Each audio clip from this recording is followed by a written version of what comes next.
All right, aloha inspired moneymakers. Welcome to another exhilarating episode of the Inspired Money livestream series, where we empower you to transform your money mindset and achieve extraordinary things. I'm your host and financial advisor, Andy Wong, and today we're diving deep into the realm of Investing 101, building a strong financial foundation. Together, we're going to demystify the investment landscape, exploring the intricacies of stocks, bonds, and funds. We'll guide you through crafting a personalized investment strategy, focusing on asset allocation and diversification. But that's not all. We're also going to delve into the art of budgeting for success, navigating the complex world of debt, and building a financial safety net that will protect you against unforeseen financial obstacles. As always, we have a stellar panel of experts joining us to share their wisdom and insights. So buckle up, inspired moneymakers, as we embark on a journey of financial enlightenment and personal growth. As you can see, our panelists have entered the room. We have Lynnette Khalfani-Cox, the money coach. She is a financial expert, speaker, and author of 15 money management books, including the New York Times bestseller Zero Debt, the ultimate guide to financial freedom. Lynnette, welcome back to Inspired Money. Hey, Andy, thanks for having me. We also have Michael Gayed, portfolio manager at Toroso Investments, an investment management company specializing in ETF-focused research, investment strategies. He's publisher of the Lead Lag Report and has co-authored 4 award-winning research papers on market anomalies and investing. Michael, thank you for joining us on short notice. And I appreciate you letting me use this fantastic realistic background. And a shout out to Michael's Twitter Spaces. I understand that he's broadcasting the audio. If anyone wants to see our faces and Michael's very realistic background, visit us at youtube.com/inspiredmoney. And then rounding out our panel today, for the first time on Inspired Money, we have Roger Whitney, certified financial planner. He's the retirement answer man, host of the popular podcast, and author of Rock Retirement, a simple guide to help you take control and be more optimistic about the future. Roger, it's good to see you again. You too, man. And Michael, I can actually touch this wall. It is real. It's a real one. This plant here is bizarre to me. I don't even know what's going on with it. It's like in a bag. I don't know what's happening. You guys can be like, David Letterman back in the day. We can throw index cards. Yes. And we'll see you at class break. We're 3 years into, the Zoom, the virtual meetings, all of this stuff. So, you know what? Let him have his background and everything he needs to just make it happen. Hey, he's in the metaverse, so it works. So I'm so excited to have the panelists here today. Let's jump into segment 1. Welcome to the world of investment, where opportunities and risks intertwine. Let's demystify the landscape. Stocks, the ownership in companies, offer growth and dividends, but come with higher risks. Bonds or debt securities provide periodic interest and are generally lower risk, preserving capital. Mutual funds pool investments, offering diversification and professional management, while index funds track market indices, providing broad market exposure at a low cost. Together, they form the building blocks of a diversified portfolio. Balance your assets to align with your risk tolerance and goals. And remember, wise investment is not just about growth, but also about understanding and managing risks. The path to financial enlightenment awaits you.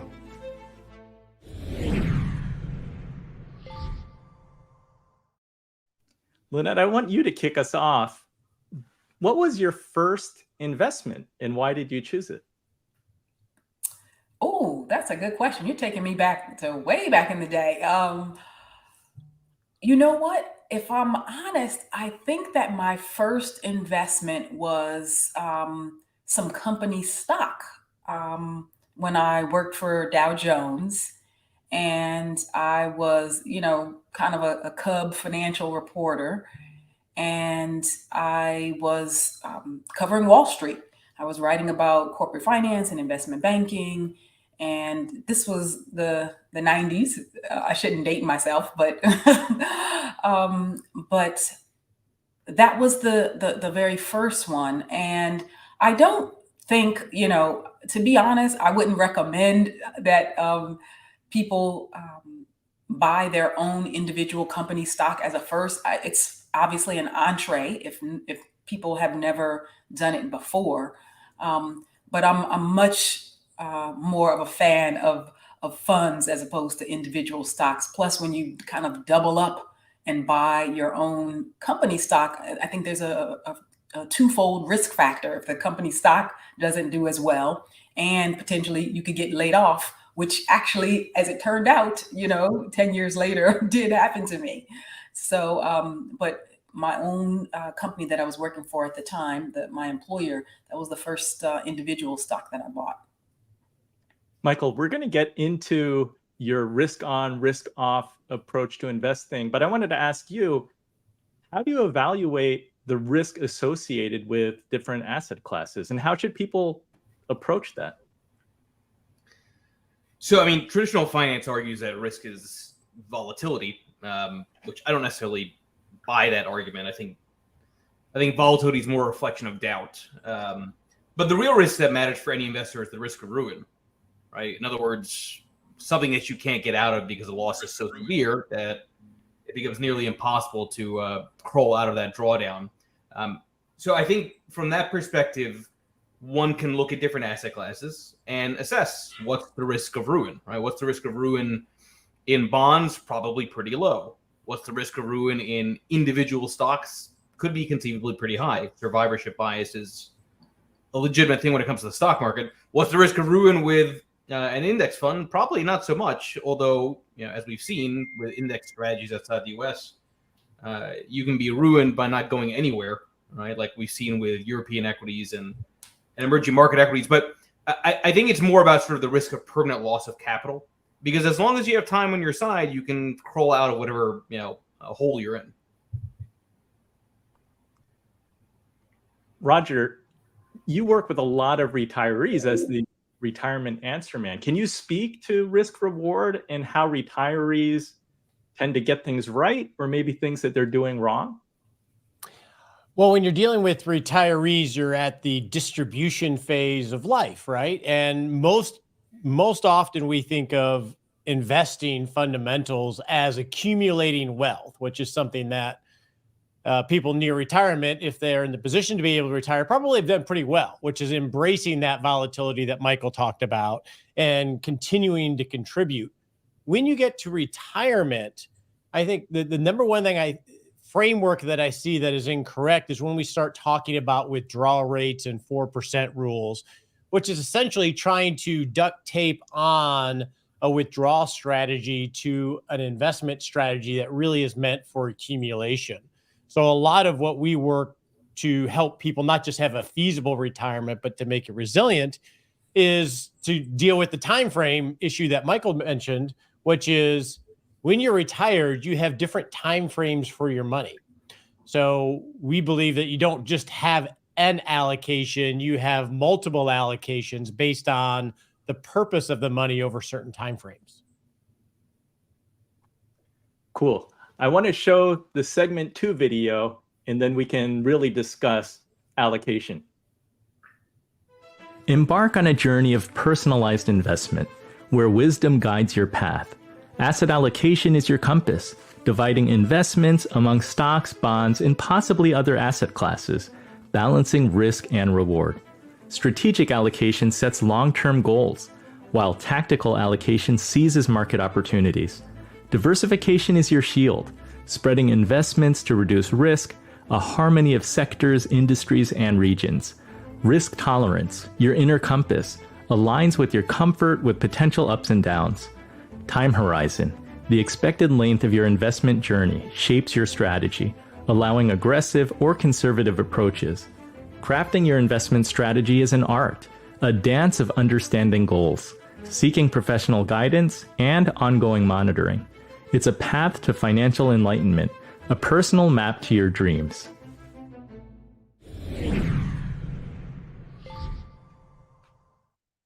Yes, I'm curious to hear how everybody falls on staying fully invested or having a tactical element. It sounds like it depends on one's investment horizon and ultimately your objectives.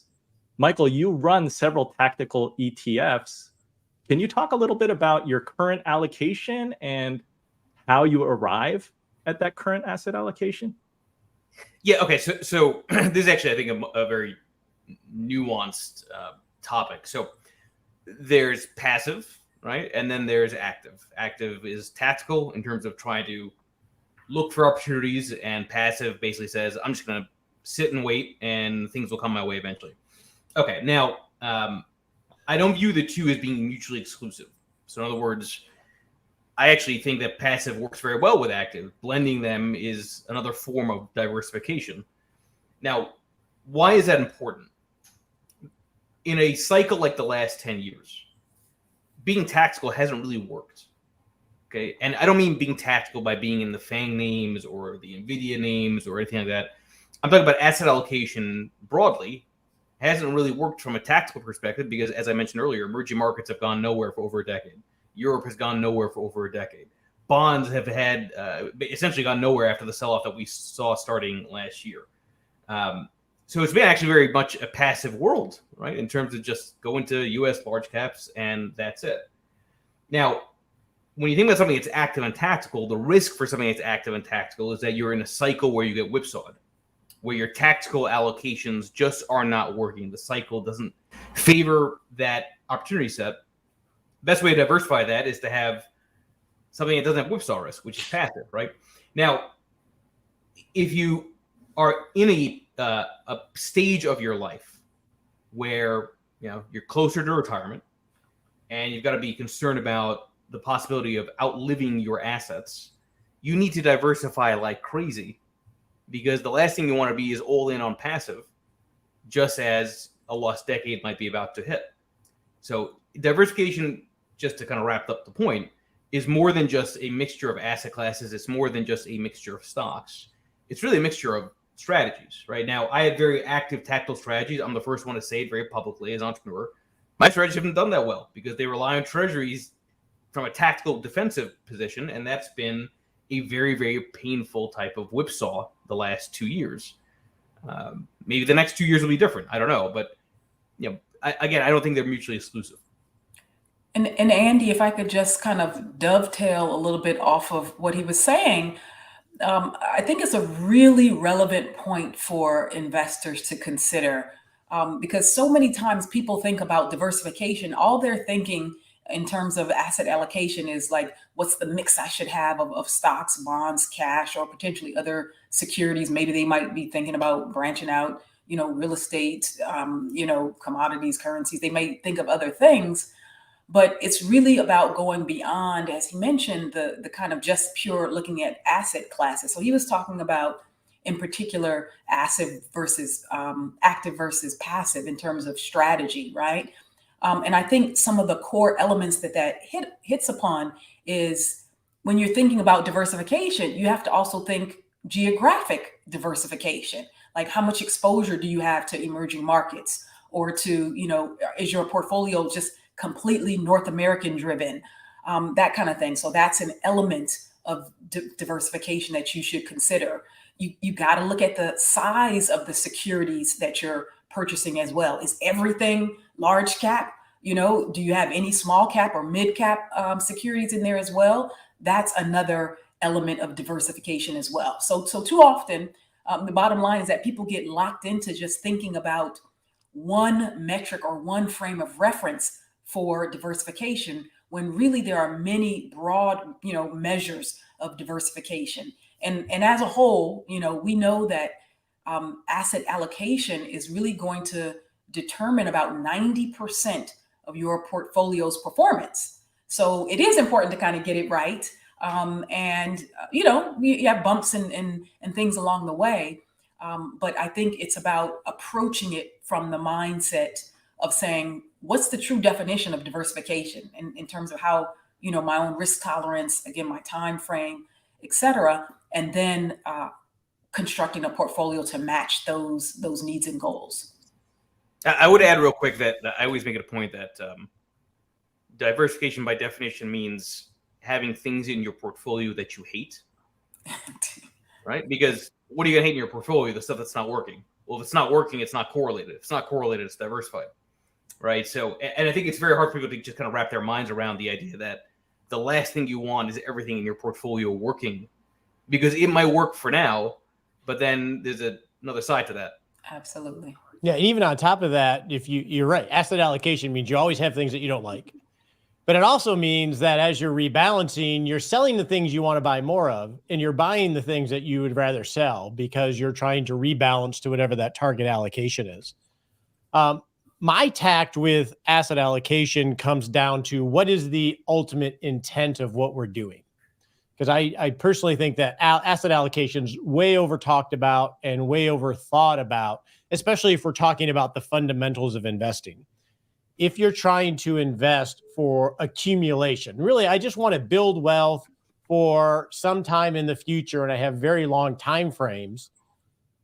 The key is just to have one asset allocation that's globally diversified, in my opinion, control expenses, control taxes, and rebalance and never look at it. It's so much because really the opportunity when you're in the wealth accumulation stage is, and I saw this, I started in the industry in 1990, right at the beginning of the big tech bubble. And at that time, the economy was different, and now it's not. Now it's different again. What has happened with investing, especially with the mass media coming on board, is that investing is seen by many people as how you create wealth. You know, all the investment strategies and tactics that are out there. I think if you ask most people about investing, it's, well, how you create wealth. And I think that's a fundamental misconception of what investing actually is. Going back hundreds of years, investing wasn't about, especially investing in public markets like we're talking about, wasn't about in creating wealth. It was about taking the wealth that we've created through our industry, whether that's through a business that you've owned or through your savings, which is essentially excess wealth over the money you spend, taking that wealth and putting it into something that can grow over a long period of time. And I think it's really important that we keep investing in its place into asset allocation, put money into an allocation, have it reasonable fees, rebalance, and go about the business of building wealth, which is really going to be through your work and through your industry. And if you try to make investing about creating wealth, that's when you can really get yourself into trouble. Well, I think that the financial services industry likes to make things very complex. There are 100-page prospectuses for mutual funds or annuity products. My approach in being an investment advisor, financial advisor for 25 years, I think it can be simplified when Roger's talking about accumulation. If you just own company stocks that have earnings growth, that earnings growth should drive the stock price higher over time. There should be a correlation. And even if you just invest in the S&P 500, that you don't want to pick individual stocks, the S&P 500 earnings have grown over time, and they bring in new companies and they take out old companies. So again, if you just own the S&P 500, you can, the earnings are growing, the price should follow. I'm wondering, for the panelists, you talked about rebalancing, and you end up buying things that you don't like and hopefully selling the things that ran up and you do like. So you're trying to manage your emotions a little bit. But is it good enough just to follow that, like looking for underperformers and rebalancing so that you own more? Or does one have to think about, like, the last 30, 40 years has been a bull market for bonds as interest rates went to near zero. Then in the last year plus a little bit, we've seen that reverse. Does it change? Like, I think Andy, it depends on your time frame.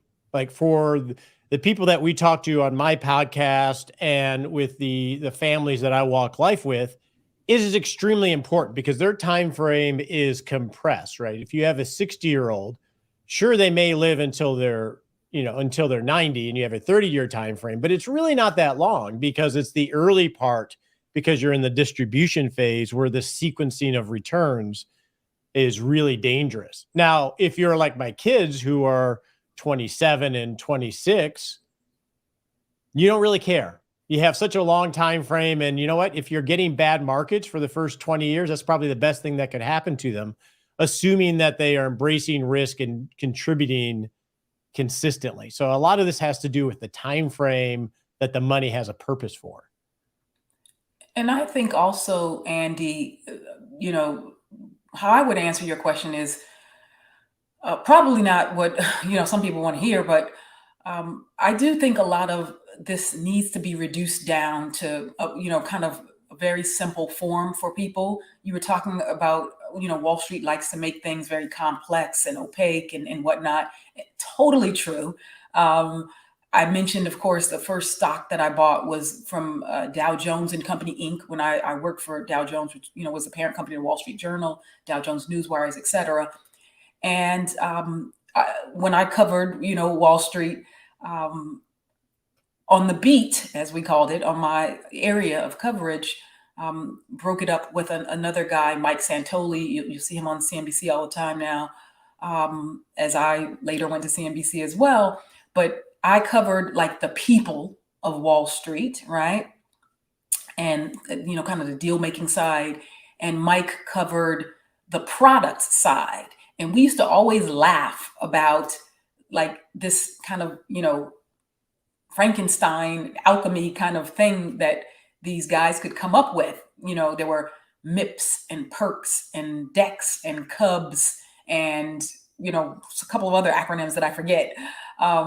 And it was just like, not to get into all kind of, derivatives of all kind, et cetera. So for the average investor, for the person who's, trying to reach goals that are very actually simple, like, okay, 15 years from now, I want to pay for my kid's college education because my kid is 3 years old and they're going to be going off to college when they're 18.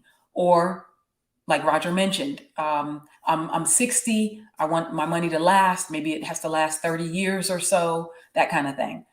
So I think that to the extent that we can kind of simplify a little bit of what this looks like, I will quibble if I can with one thing that Roger said that I just personally disagree with. It's not a really a strong knock. It's just an observation about human nature and human behavior. So I do agree where he said kind of like set it and forget it, right? Because sometimes we're our own worst enemies. And, the more people get, involved and they panic, they get fearful, they get greedy, they do all kinds of things. And I'm sure as advisors, you guys have to like talk them off the ledge quite a bit. But I have noticed for many people that kind of risk of set it and forget it as well, where they're not rebalancing, where they're not taking a look at and seeing how they have portfolio overlap now, or how they are duplicating their investments and things have gotten, out of control, and, a certain sector or a certain given securities might comprise a much larger percentage of their portfolio than they anticipated. So I think I think that's a great point, Lynnette. I think that's a great point. I call it the financial industrial complex is alive and well. Yes. It is a cabal that wants to create things for us to buy and sell us. Yes, very much so. And I agree with you. I think from a foundational standpoint, and Michael probably would disagree with this, but a static asset allocation that's dynamically rebalancing to a set allocation from a fundamental standpoint is not really it's not a bad way to go. And, my attitude with investing is it's sort of like my attitude with food. I want to eat food. I don't want to eat food product. And the more I don't understand the ingredients, the more I probably shouldn't eat it or invest in it. Yes. I want to eat, but I'm fasting. So I for me, the eating is important, but I'm trying to do this fasting thing. Real quick before I drop just a little food for thought.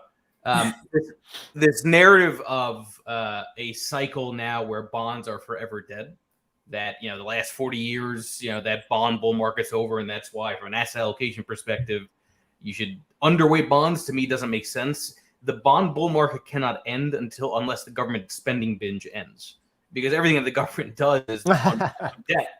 So, I caution against narratives. I think for me, the biggest thing for any investor, retail, professional, whatever it be, is question narratives which follow price. The narrative that the bond market is dead, that the 40-year bond bull market is dead. I'm sorry. The only way you kill a bond bull market is with austerity. Good luck. Michael, before you go, since this is investing 101, many people, they're thrust into their first investing is often through a 401k plan at work. They're looking at a menu of investment options. Should they go for a target date fund, or should they select? And then I think the discussion goes forward, because one has to manage that ongoing through their career. And I don't think any of us got the training, how do you manage your 401k? So most people are always confused. What should they do? So target date fund or no? So we said food and we said menu. So you're killing me. Are you fasting? Is that what's going on here? Yeah, exactly. No, but actually, I actually think target date funds make sense for the vast majority of people, because if you don't have any real education, it's an easy way to sort of kind of set it and forget it, because it's based on some date in the future. It may also be suboptimal. There's a lot of studies that show that target date rebalancing, depending upon when the rebalancing occurs, can actually have less returns. The rebalancing thing is 100% valid, but there's so many nuances in terms of the interval and frequency that can result in very different return patterns over time. But yeah, probably target date funds make sense. And the reality is advisors make sense. Look, the most people can do asset allocation on their own with a little bit of research. But the reality is most people don't know themselves. They don't know how mark longer term history. And that's where the role of an advisor comes in, to not just talk somebody off a ledge, but help walk them, to the next stop, right? So I don't think the advisor community will ever be fully automated away.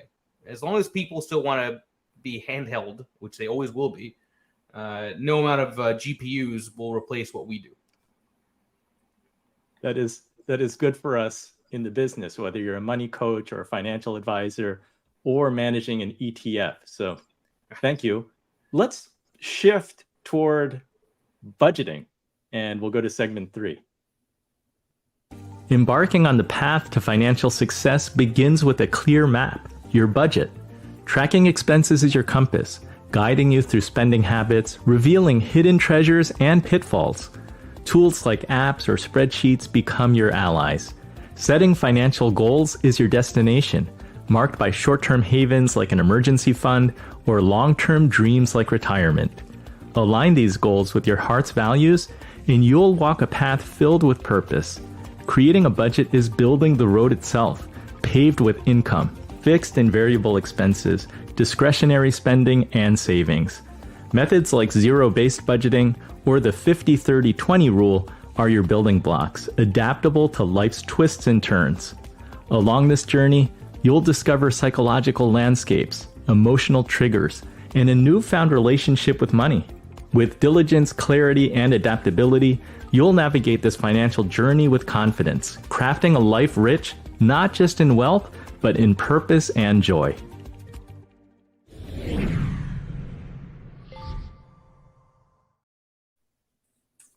I love the image of that last guy. He looks so joyful.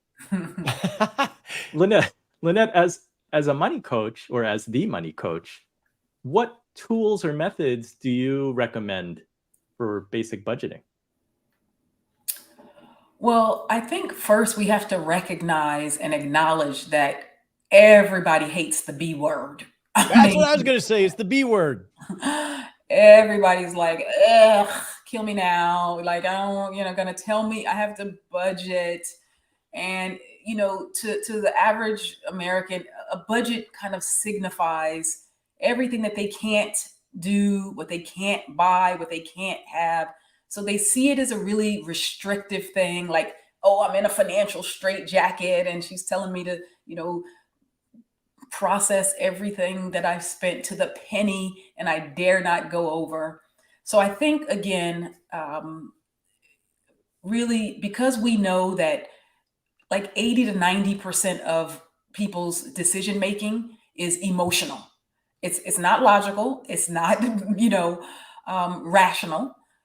People make a whole bunch of spending choices based on feelings and emotions and whims, and trying to satisfy a whole host of personal needs and wants, obviously. So I think first, really, we have to kind of step back and just kind of acknowledge what is, because if you don't put that part of the personal into personal finances, and to just say, okay, am I really like meeting this person where they are? If you just start talking about, here's a strategy, do this, do that, you're going to miss so much. And this is what I know from, being a money coach for 20 years and working with countless clients and helping them to become better budgeters. So I often start with, I have a proprietary tool, but I often start with sort of asking them about their own reflections about their spending and what they currently are doing. So I'll ask them like literally very basic questions, like, oh, so tell me about your bills. Like, roughly how much do you spend each month? Like, some people, that alone floors them. They can't even comprehend. They're guesstimating. They're like, all over the place. Some people know, very, very close. They say, oh, well, I have a spreadsheet. I track it on, this or that app, and they'll be close. And then I'll ask them about their income and their net, take home pay, and say, what's the bottom line? Like, do you have a surplus every month, or are you deficit spending? And so this is sort of high level, right? This is trying to get people to see like, oh, wait a minute, I'm spending like 20% more than I actually earn each month, right? So you have to kind of give them a mirror, right? And let them see what is. Because as a friend of mine said, Tiffany, the budgetnista, clarity is kind, clarity is helpful to allow people to really know what's going on, and to not kid themselves, and to not guesstimate or, pretend that everything is okay because, I'm still living this lifestyle. I have a nice car, I have a house, I have, the things that I want to buy. Oh, but I'm just going to forget about all this debt over here, or the fact that I don't have savings, or that my cash flow gets a little janky at particular times of the month.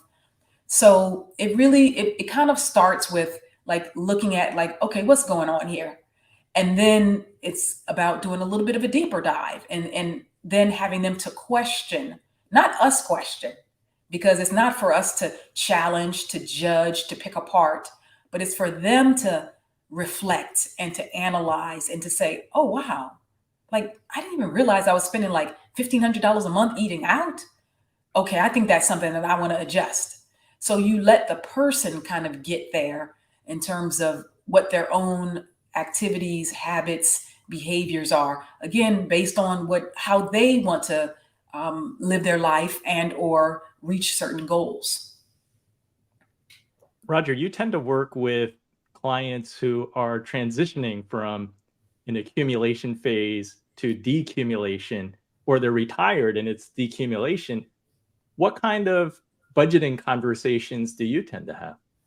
Yeah, I don't know if I would agree that clarity is kind. Clarity can smack you upside the head, and sometimes it needs to. Maybe that's tough love. That's tough love sometimes. So as you're getting closer to retirement, what you're really doing is you're retiring your superpower, which is your wealth engine, which is your income, right? It's amazing to me how it's like losing your income is like losing a lot of agency in your life. I mean, all of us can probably remember our first job and the first thing we bought with that first paycheck. For me, it was baseball cards. I earned this dollar. I can go buy baseball cards. Nobody can tell me not to. I don't have to ask anybody for anything. And that relationship with income is really powerful. And when you retire, you actually lose that. And that is definitely very scary. And when you're getting ready to enter retirement, usually what you're leaving is your highest income years, right? Because you're at the top of your game in whatever profession you're in. And I call that the not so nifty or not so thrifty 50s, right? You have so much income coming in, you're probably getting a little loose with your budget because the kids are out of the house or you've paid down all the obligations you've had and you're just going to play because you have a lot of free time. And so in retirement, it's time to really start to actually know what those numbers are again. We categorize it in 3 base categories. One is, what does it cost to live the base great life, right? So that's going to be your normal obligations of mortgage, utilities, clothing. But we also want to have some general travel in there. And that's our baseline. And then what do we want for discretionary wants, which are some more flavor to life, and then the aspirational things. So that's how we categorize it. But it's important you know that base great life number, and most people don't because they've been so busy and working and feeling comfortable spending. The problem with that is, as Lynnette pointed out, everybody has a different relationship with budgeting. So I will raise my hand. I do not keep a budget. I hate it. I do budgets. I don't do budgets, but I do spreadsheets for a living. I hate budgeting personally. I think it can actually set up a really negative dynamic in that if you're categorizing too closely and managing it, say in Quicken or YNAB or something, what ends up happening, hey, why did you spend too much in groceries? Or why did you spend too much on this? Or why did we spend there? It can create some pain points. So what I do is I always try to remember what the intent of budgeting is. Like while you have an income, the intent is I bring in revenue, your income, and I have outgoing expenses, overhead. The way you create wealth is having free cash flow, more income than overhead, and then use that free cash flow appropriately. So what I came to in my world, because I am not someone who wants to budget personally, is I know the number that I will pay myself. And so I pay myself my own paycheck from my income. So I'll just use easy numbers here. Let's assume my income is $10,000 a month. And I established that my paycheck to myself will be $8,000 a month. What I do is I have my income, my $10,000, go into an account that I don't have connected to my checking account, or you can't see it with my checking account. And then once a year I transfer, or once a month I transfer over the $8,000, and I can spend that $8,000 on whatever I want.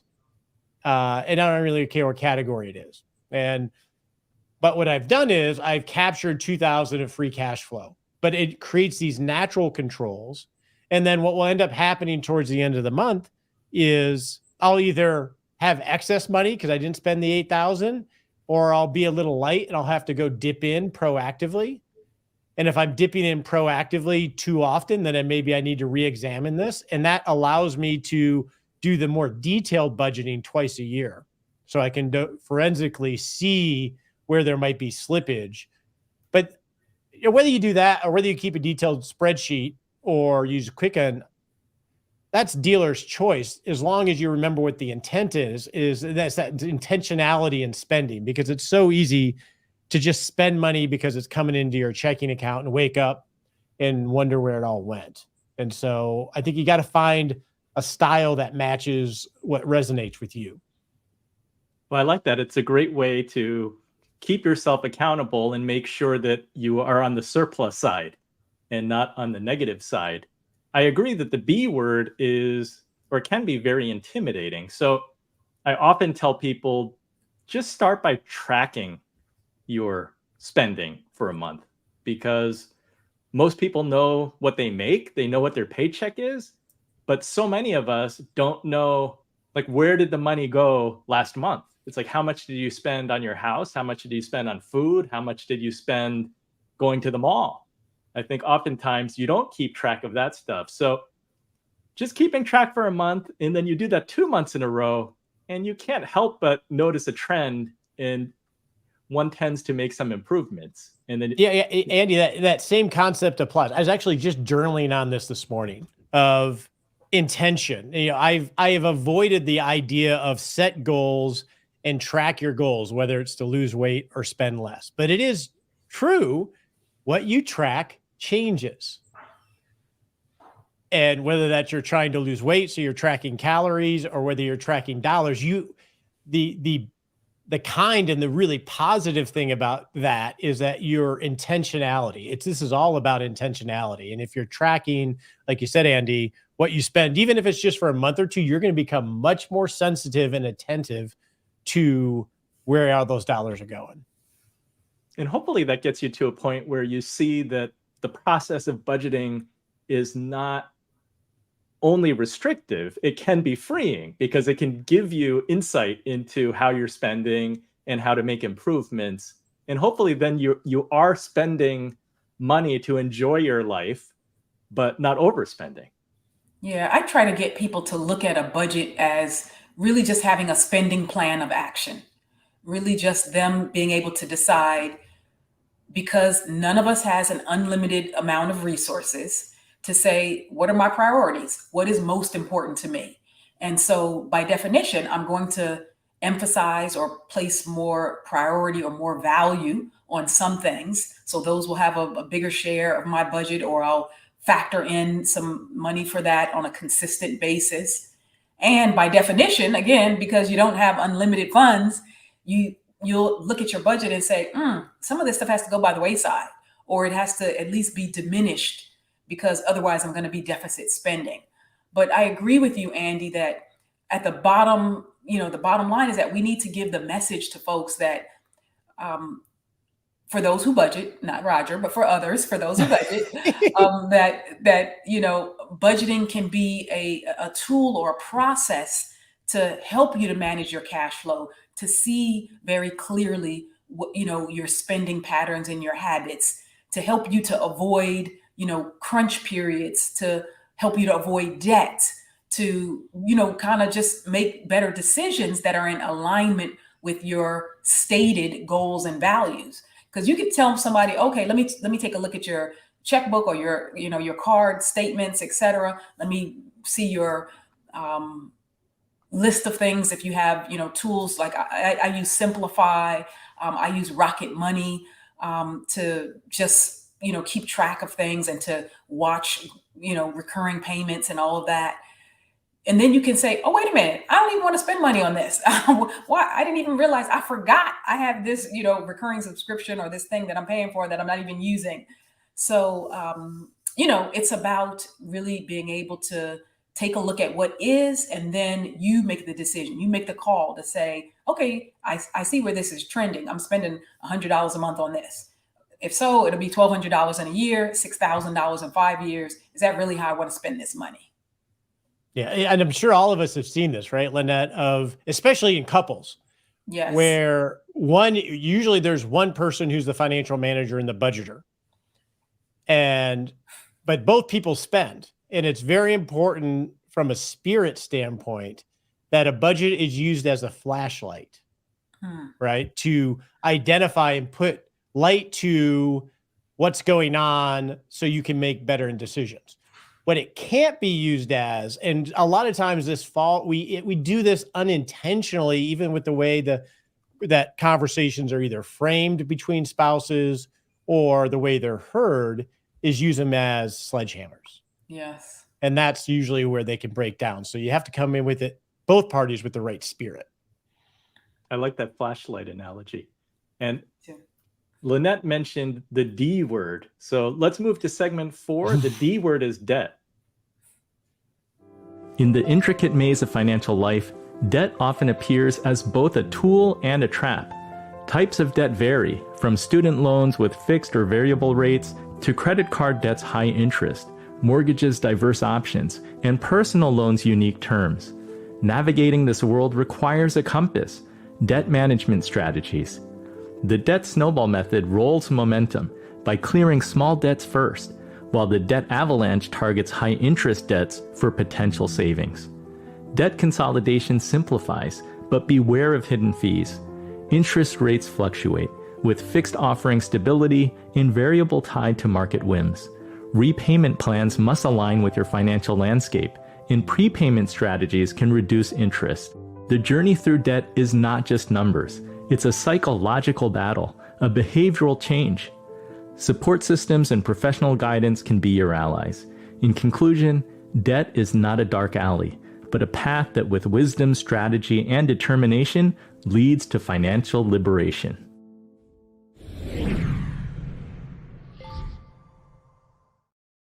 I think the debt statistics in America are scary, quite frankly. And one that really stood out to me is I saw a figure that 71% of retirees have debt not related to their mortgage, with an average balance of almost $20,000. I think that's according to a 2023 State of Retirement Finances. Roger, how do you tell people, how should they prioritize paying off debt? I have to be careful because I deal with a very, very small subset of people that listen to my show or that I work with. The vast majority of people that are retired, Social Security is their primary income. And they have little to no financial assets. And debt usually will come about because of the car or the air conditioning or a health event. And they have no other place to turn. So how does someone navigate that? I don't think I'm versed enough to even speak intelligently on it. I don't know. I mean, because there's only so much someone can do. Where I have seen debt happen, used poorly, is when it's used to enhance a lifestyle and wanting to live into money you don't have. And that can happen. Doesn't matter how many zeros you have behind your name. I've seen billionaires go broke, is when it's used to enhance and put rocket fuel on spending because of I need it now, or I have a dream that isn't feasible, but I won't give it up. It's a reasonable tool to use, but it's like any tool, it can be used to really destroy your life. As an advisor, is that just requires a tough conversation with them as a third party? My job as an advisor is to be a decision-making partner within the context of, so we have pillars that we build. What do we want? Is that feasible given the resources you have? How do we make it resilient? And when they come with a decision, let's say, actually just answered a question, should I borrow against my investment portfolio to buy a second house? I just answered on, and I went through a framework of how do you think through that? My job, as I see it, is to walk through prioritizing for themselves what's most important. And depending on what pathway they want to take, let's say buy this second house with borrowing against a portfolio, what the ramifications might be now, but also down the path. And is there a more elegant way to accomplish the true thing that they want? Let's say the second house. I'm there to reflect to them the potential consequences of decisions, give them my judgment, and help them prioritize for themselves. Lynnette, what kind of strategies do you see helps people to manage or eliminate their debt? Well, having been in debt myself, and you mentioned that I have a New York Times bestseller called Zero Debt, The Ultimate Guide to Financial Freedom. And I wrote that book almost 20 years ago after I got out of $100,000 in credit card debt. And again, I've coached so many people out of debt since then. Again, the first thing is to realize why you got into debt. Because for so many people, if you might fix the problem, you might, give them a solution or a strategy that works. And it's like, oh, great, I'm out of debt. But then a year or two later, they're right back into debt. So what I know now, unequivocally, again, from just, helping countless folks in this area, is that people, generally speaking, fall into debt because they fit into one of two categories. One is that they're classic overspenders or poor money managers. Nobody's taught them. They're kind of like do. They're spending, they're living their lives. And they're like, oh, wow, I didn't even realize, I'm deficit spending here. And I have all these credit card bills. So they're kind of oblivious to the state of affairs, and they're not paying attention to the red flags that are going on, right? And usually they don't pay attention to the red flags until an event happens. Oh my God, I lost my job. Now it's like, they can't pay the bills or whatever. So that's the first group of people. The second group of folks who fall into debt are people who have been victimized by what I call the dreaded D's. They've fallen into hard times like downsizing from a job, divorce, death of a loved one, maybe the principal breadwinner in the family, disability, disease, natural disasters that they've gone through. They've had damaged credit. They've had debt of various kinds. And then the last two factors are what I call dollar deficits. I'm broke. I have no savings. Maybe I'm behind on my retirement savings. And then the final one is discrimination, which can also pack a financial punch at various levels. So, hey, you know what? As it turns out, you mentioned, Andy, that I've written 15 books. I have not even announced this yet. So I'm breaking news here on your show.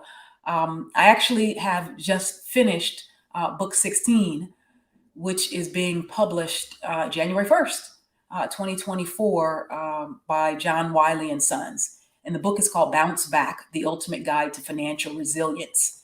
And it's all about how do you overcome setbacks like these 10 dreaded D's that I just mentioned. So for me, as a person who's been in debt and as an individual who's helped others get out of debt, I first try to get people to address what was the issue that drove them into debt. Because honestly, if they're a poor money manager and nobody's taught them how to handle credit and debt responsibly, they could, take home equity out of their house or something and then pay off the credit card bills. And then they're going to have a bigger mortgage, but then they're going to have credit card bills that are at a zero balance. And then they're going to go right back out there and spend.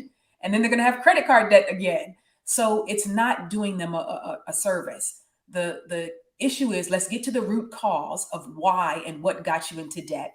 And then let's address that. So if it's because you've, lost a job or you've been under earning on the job, how can we address that?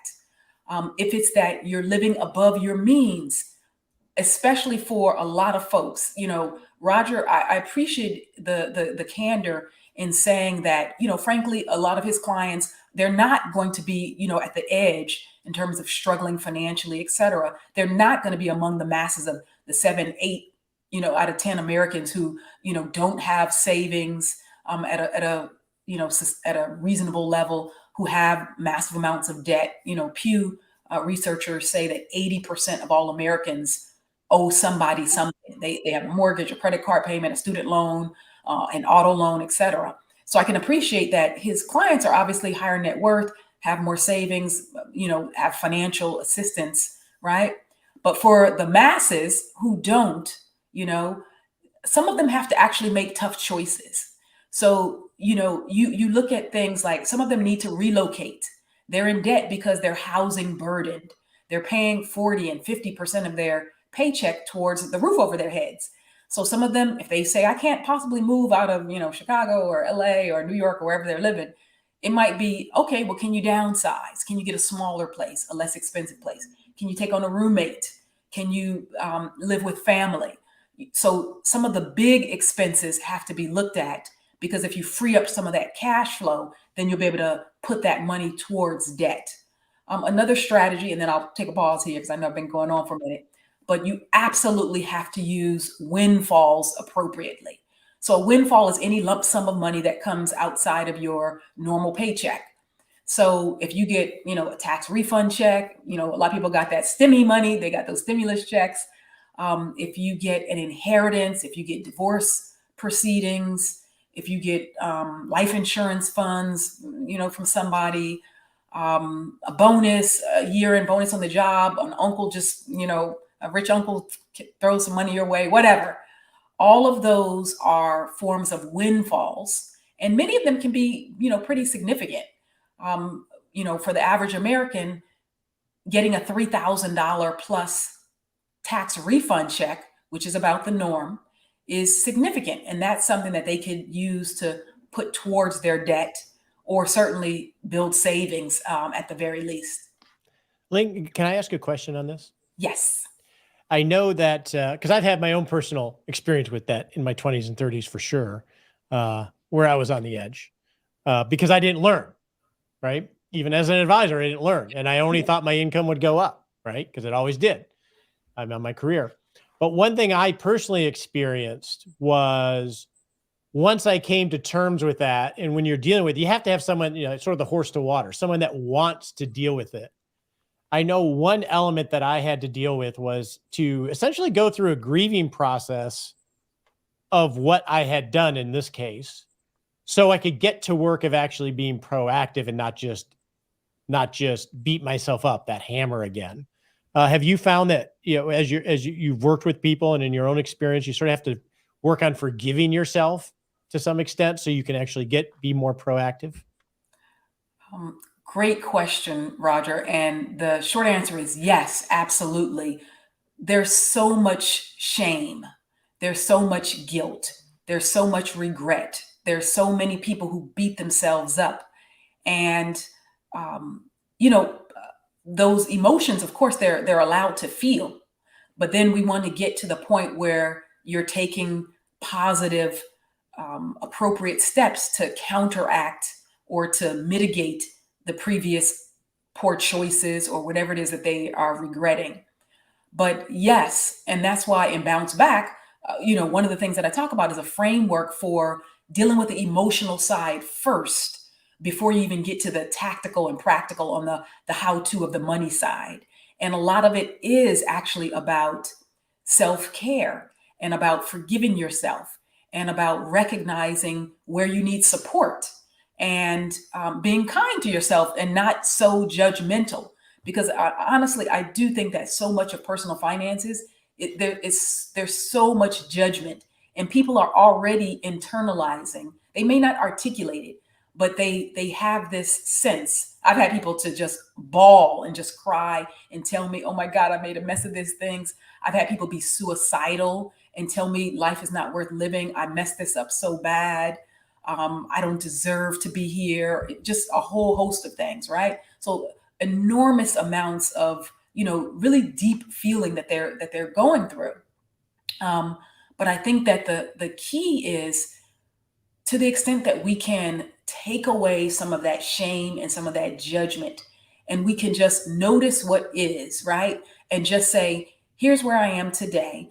And I noticed that I've had a pattern, for example, of helping out everybody in my family and giving until it hurts. And now I don't have enough money for my own retirement, or I don't have enough savings, or I drove myself into debt because I was paying this person's bill, somebody who's grown, full-bodied, able-bodied, adult, right?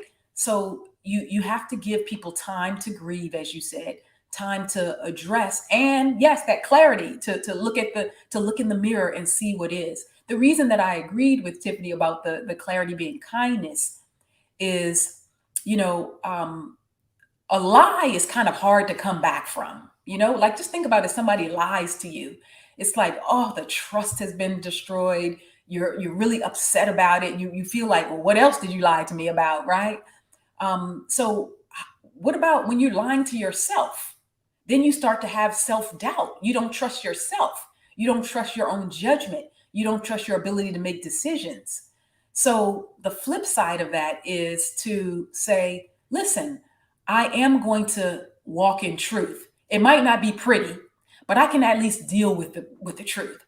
I can say, you know what? Here's the reality. And this is a true story. This is what I did. I said, Lynnette, you have all these credit card bills. It's time to write them all down and just see what's the bottom line. How much do you owe? So I started listing out credit card after credit card. And lo and behold, I saw that I had 100,000, just a little over 100,000 in credit card debt. This was back in 2003. No, 2001. I'm sorry. 2001 is when I kind of started the debt payoff plan. And then I finished it in 2003. Then I wrote zero debt in 2004. But you can imagine the shock on my face when I said, holy cow, I've got $100,000. It was because I was just like, I wasn't really paying attention. I knew I had all these credit cards, and I knew my balances kept going up and up. But until I looked in the mirror, it was like, okay, that's my wake up call. It's time to do something about this. I love that. Being kind to yourself. And I just read a book over the weekend, Dopamine Nation. It's not about money. It's about that everything is so fast that we have, like, everything is accessible from our phone, and everybody's just looking for, instant, like, positive feedback, and nobody wants pain. But one of the takeaways from that book was radical honesty is an important core value.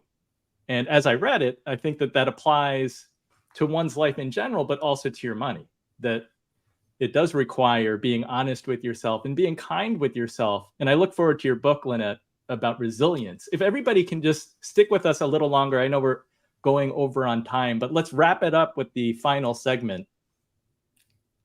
In the unpredictable journey of life, building a financial safety net is our anchor. It begins with an emergency fund, a cushion for unforeseen expenses like medical emergencies or job loss.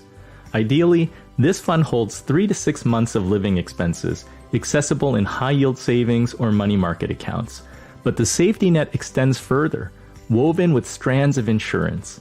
Health insurance shields us from medical costs, while life insurance protects our family's future.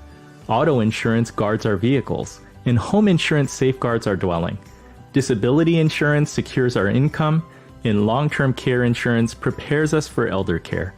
Choosing the right products requires assessing needs, comparing policies, and understanding terms like premiums, deductibles, and coverage. It's about tailoring policies with riders, balancing growth with liquidity, and regular reviews to adapt to life's changes. In conclusion, building a financial safety net is both an art and a science. It's a fortress of financial resilience, constructed with care, insight, and practicality.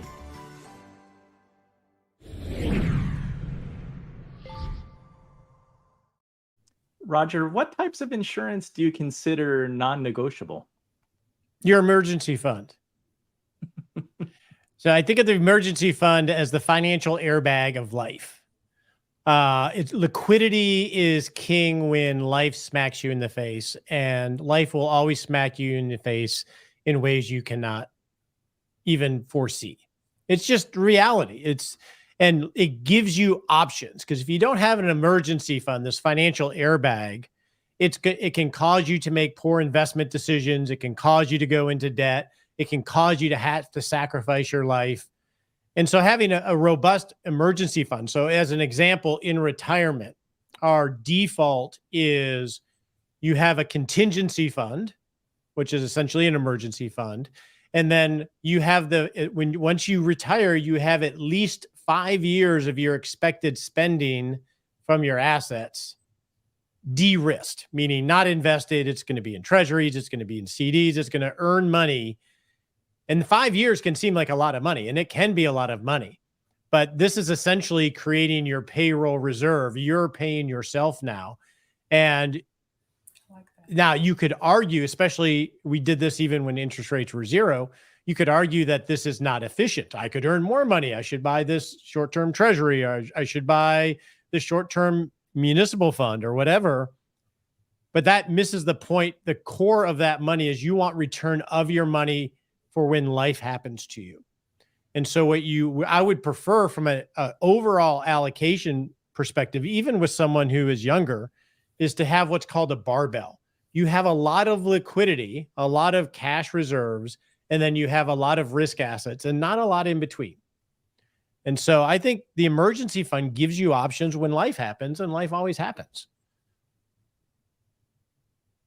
Yeah, it's interesting because if you have the barbell approach, because you have that cushion or that airbag, one can take a little additional risk on the other side.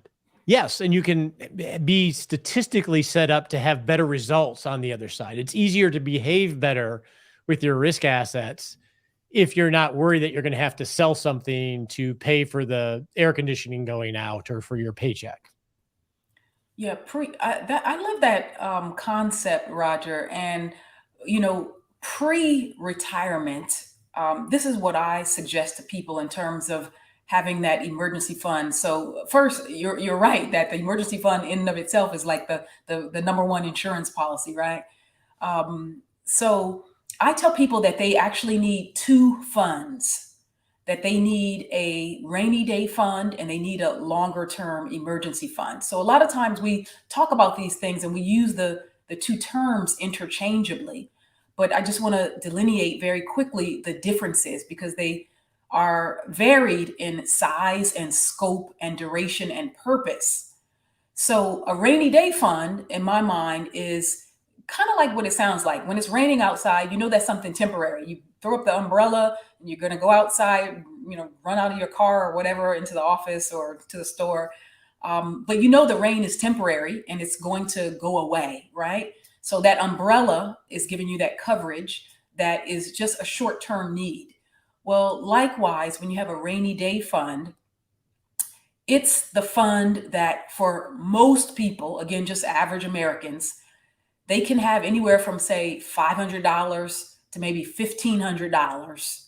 And they can just throw that money at a problem, a one-time event. It's temporary and that problem's going to go away. Oh, my tire, got a flat or something, or all four of my tires. I don't know. $1,500 might not cover all four, but you get the point of it. I don't know, a kid threw a baseball through my front window. The plumbing is messed up in the bathroom. I had to call the plumber and now I got a $500 bill, whatever. So that rainy day fund takes care of a one-time event where you can, again, throw some money at the problem real quick and make that problem go away. Okay. Now, by contrast, the emergency fund is the longer term fund where you want to have, as you mentioned, Andy, a minimum of 3 months. 6 months is a good benchmark. And again, I don't want to discourage people because people are like, oh my gosh, I don't even have 1 month of my expenses saved, right? But obviously you build toward this, right? You don't have to develop this overnight. You do it little by little. But the goal is to have at least 3 months worth of all your expenses. So if your bills are, say, $3,000 a month, then you want to have a long-term emergency fund that's a minimum of $9,000. And why do you do this? Well, the purpose for this fund is that it's designed to cover a much bigger scope of things. It's like, oh, I've lost my job and now I need funds to pay for everything, to pay all my bills. Or, oh my gosh, my spouse walked in the door, hit me with some crazy news and said they're leaving or they want to divorce. And now what was, a 2-income household is 1 income. And, oh, I have to pay all these bills, right? So that longer term fund it has a different purpose. And again, you shouldn't touch either one of them until the appropriate or designated emergency actually happens. But I think that it does help people to do a little bit of mental accounting, to put these things into pots, right? And then to know, okay, this right here is my rainy day fund. I'm not going to touch that. And then over here, I'm consistently building up to get towards my longer term rainy day fund. And then again, as you keep that and as you build, let's say you're in your 40s or, you keep adding to it and now you're in your 50s. And then you've gotten to that stage, like Roger talked about, when you're in retirement. And if you keep building and amassing, right, then that crucial first 5-year period, yes, that can become your income stream, as it were, as he referenced, where you kind of draw down on that. Not to mention that it'll help you to, put off having to tap into Social Security, and then you'll get an 8% bump each year, et cetera. So if you kind of strategize and do it right from a timing and planning perspective, it can really be very, very powerful in terms of something that people don't traditionally think about as insurance. A really good way to think about it, I was thinking of Lynnette, and I like how you distinguish those two things. I think that's smart. I need to do that. Is I just went canoeing in the Boundary Waters, which is this series of lakes and islands. And I had to wear a life jacket the entire time.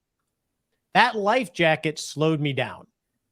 I couldn't paddle as easily. I had to carry him with the other ones and, with the other people in my group. I was slowed down in my paddling because of this life jacket. If I had fallen in the water, though, I would have not been grasping to stay above water. I would have been floating there stable so I could make better decisions about what to do next. And that's essentially what this emergency fund does. It sets yourself up to be stable when life happens so you can make more thoughtful decisions. Absolutely. Totally. Well, thank you both for joining us. Our panelists did a great job of demystifying some complex topics, and we covered a lot, from investing to debt to emergency funds.